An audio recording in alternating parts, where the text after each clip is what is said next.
Welcome to Spill Real Tea, the podcast where real estate professionals spill the wildest, craziest, most jaw-dropping stories from the field.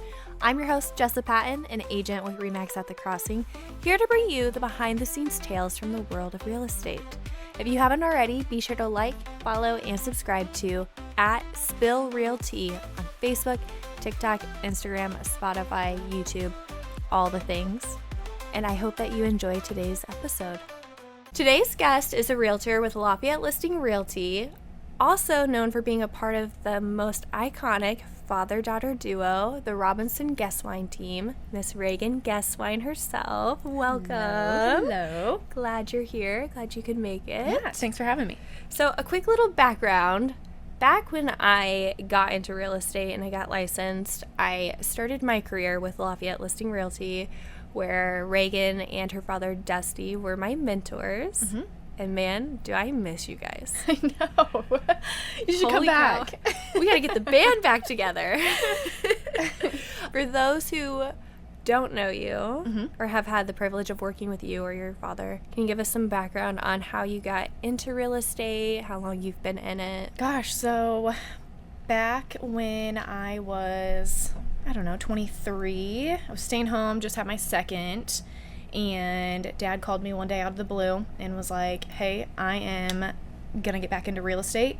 I'm going to get my real estate license, and you should join me. And I was like, all right, whatever. Yeah, I was kind of like, okay, I wanted to be a mom at that time. So I got into it with the thought process of I'm going to make a little extra money, pay some bills so we have some money to go out to eat or something every once in a while. Mm-hmm. I would say like 6-8 months into it, I realized this is it. I absolutely love this, and take the, numbers, money, all the things out of it.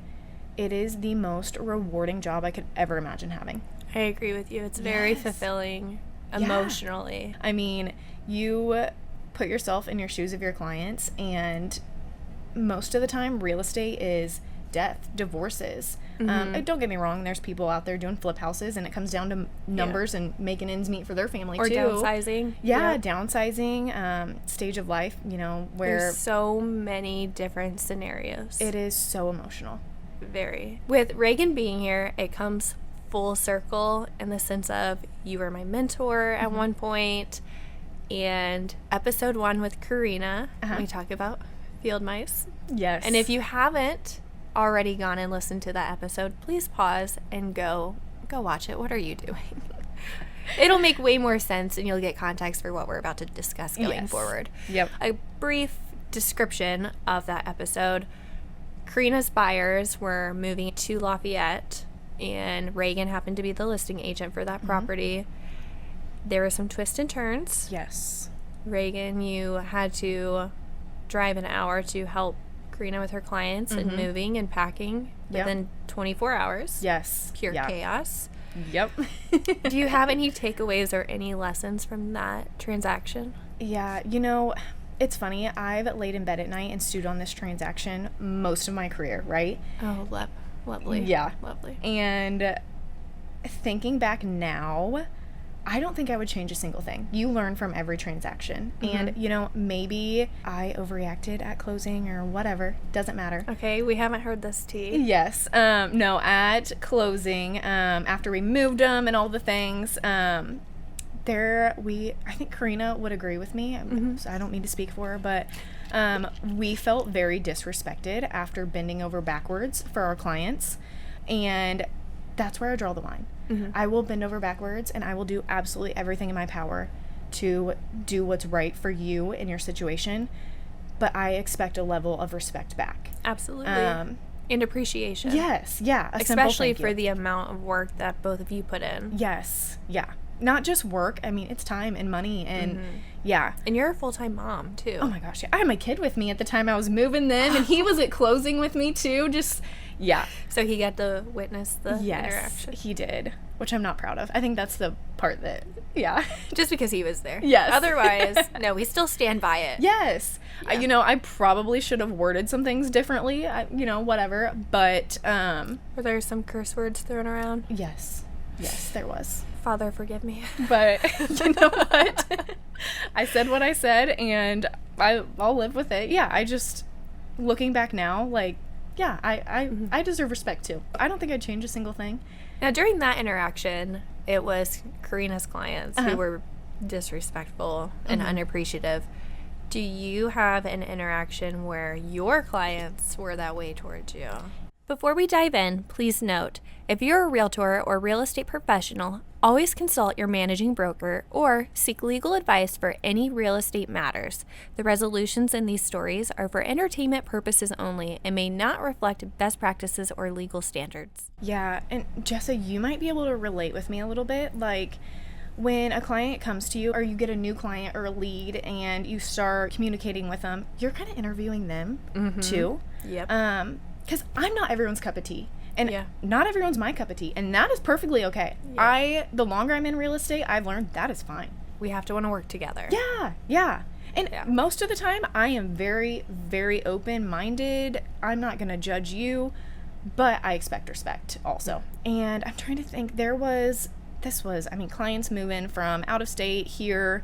It was the week my daughter started preschool. We had been communicating, and I just felt like there were some lines crossed that week with communication, some strange things that I was just kind of like, okay, whatever, Like something that was said? Just a lot. They wanted a lot of personal conversation. Okay. Which I am usually totally fine with, but late at night, and I have young kids and things like that. But they just expected a response, right away. Ooh.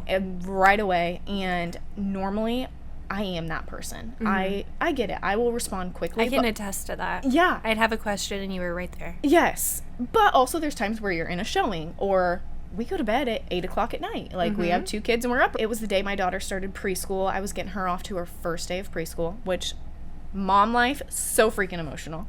Sending your first to school, so emotional. And I had told them that, hey, it's my daughter's first day of preschool, blah, blah.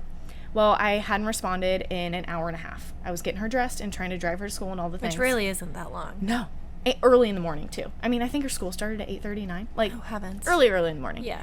And when I got out of the school from dropping her off, and mom move, I dropped her off, we got there 25 minutes early for her first day of preschool. She was the first one in the class because we were so eager. Get all your photos. Yes.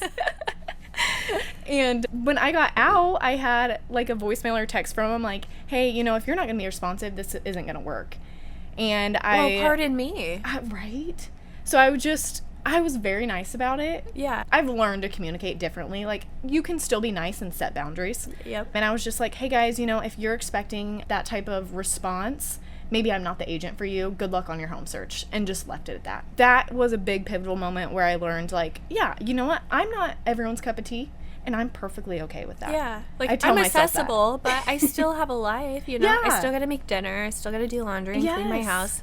Obviously I'm going to get back to you as soon as possible, but I can't have my phone glued to my face. Yes. Yeah. And Can we bring back those Bluetooth headsets? Oh my gosh. I know. Can you imagine?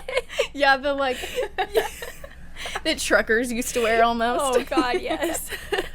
A lot of the time, especially when I was doing real estate back then, clients would call me. There'd be chaos in the background. My kids are screaming, fighting. The dogs are barking. Yeah, and 90% of the time, people are understanding about that. Don't get me wrong. I'll be professional and everything, but it's life. Exactly. You know what? Me and my neighbor were having this conversation about how COVID switched everyone to working at home and just totally threw things for a loop. Yep. And I think the whole world really changed to where they were a lot more understanding. People have a life. Zoom calls were happening at home and people, chaos was going on in the background, and it is what it is. COVID wasn't ideal. Yeah. But yes, I do think people have become a little bit more patient and understanding. Yeah. Which I can appreciate. Yes. As you talk about your children and they're in the background, you're a full-time mom, full-time agent, how do you make that work? I don't. I have no freaking idea. Wine? Honestly, yes, wine. And I have the absolute best support system I could ever imagine. Obviously, working with my dad.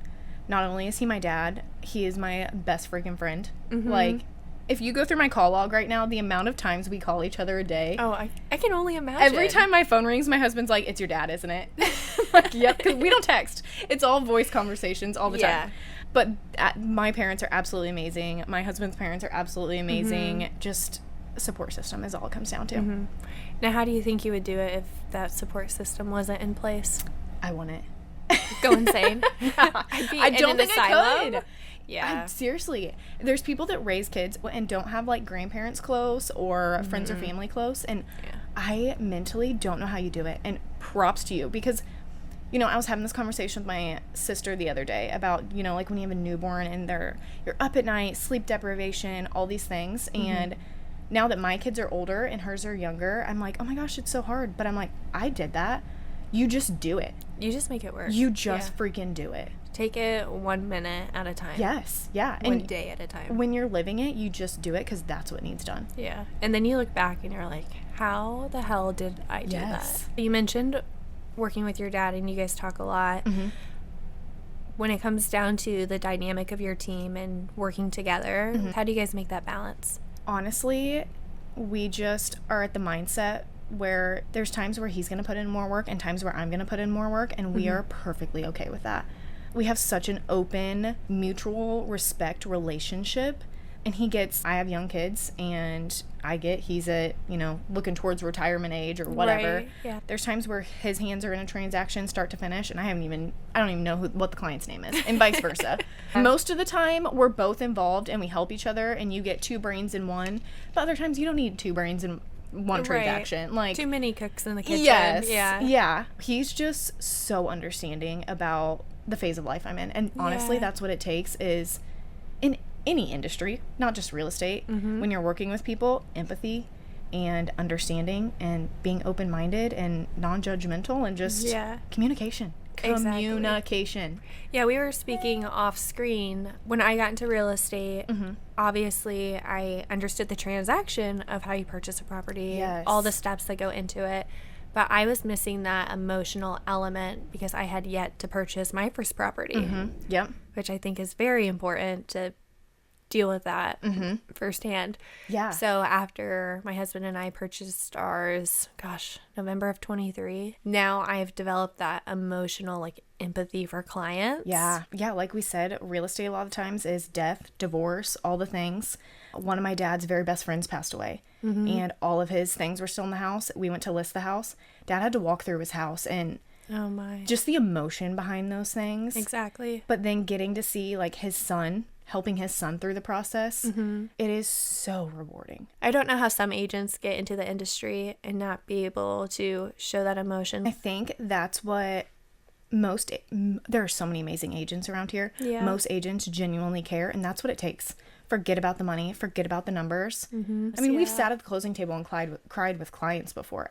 That's what real estate's all about. Exactly. If you could go back to your first year in real estate, is there any advice you would give yourself?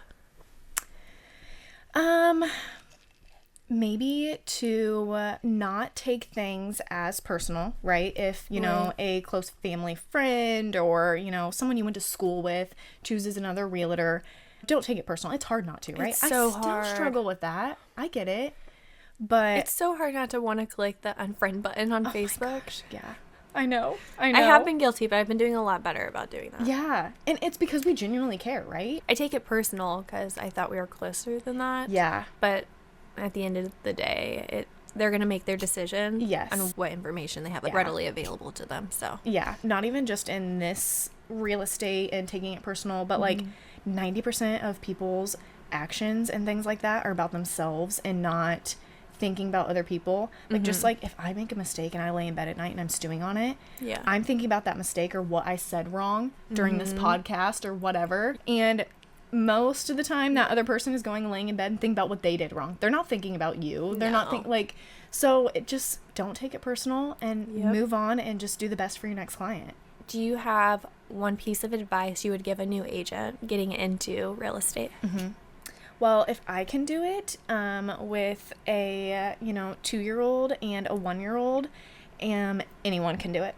Seriously. Yeah, absolutely. All it takes is the drive and just keep focusing on the bigger picture, your goals, your dreams, and honestly, just how much it fills your cup up. Every single job is stressful. Don't get me wrong. It's not all rainbows and unicorns. There's days where I feel like I'm going to pull my hair out, right? Right. At the end of the day, you are helping so many people with their dreams and their goals. Jump in, 10 toes down, do it, and do it to the best of your ability. Exactly. Be a sponge, retain as much information as possible. Literally every transaction is so different. Oh my gosh, it's like a snowflake. Every single transaction is different. Don't be scared. Put yourself out there. You hear someone talking about real estate, call them. I've messaged people on Facebook like that I'm not even friends with and hope that it comes out of their, requested messages or whatever. Hey, I heard you guys were thinking about buying a house. Let me know if I can help. Don't be shy and be okay with being turned down. Go for the no. Yeah. Go for the no. And if you get turned down, oh well, the next person will say yes. Yeah. Just keep going. It may take 5 no's to get a yes, but that yes is going to make up for those 5 no's. Exactly. To wrap up the end of this, how do you celebrate your closings? Obviously, we celebrate our clients. We're so excited for them. The first time home buyers, you get that picture, all the things. You send texts later, but I don't freaking celebrate. I go home, I start laundry, and I go pick the kids up from school. We are totally opposite. I know. I'm like, Joe, we're closed. And then we go to dinner and we have dirty martinis. Yeah, right. I wish I could do that. Yeah. In a few that's years, our tradition. Hopefully. Not even a glass of wine while you're doing laundry? Sometimes, yeah. Okay, maybe we need to reevaluate this closing celebration. I think that's a wrap. Yes. Thank you for coming on the show. Thank you for having me. Again, this is Reagan Guestwine with Lafayette Listing Realty, also on the Robinson Guestwine team. Yeah. I will put all of her contact information in the description if you'd like to reach out and connect. Until next time, stay powerful, stay productive. Bye.